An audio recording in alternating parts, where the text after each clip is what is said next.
Xin vũ trụ hãy mang đến cho con sự bình an trong tâm hồn, giúp con đối mặt với mọi thử thách bằng lòng dũng cảm và trái tim tràn đầy yêu thương.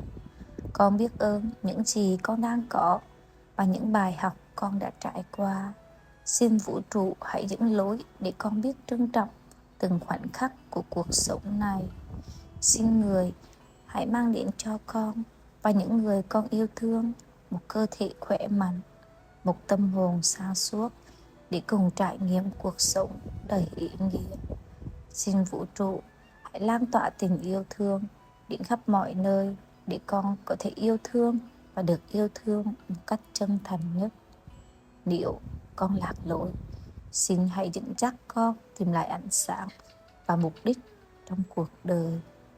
Con xin cảm ơn, cảm ơn, cảm ơn.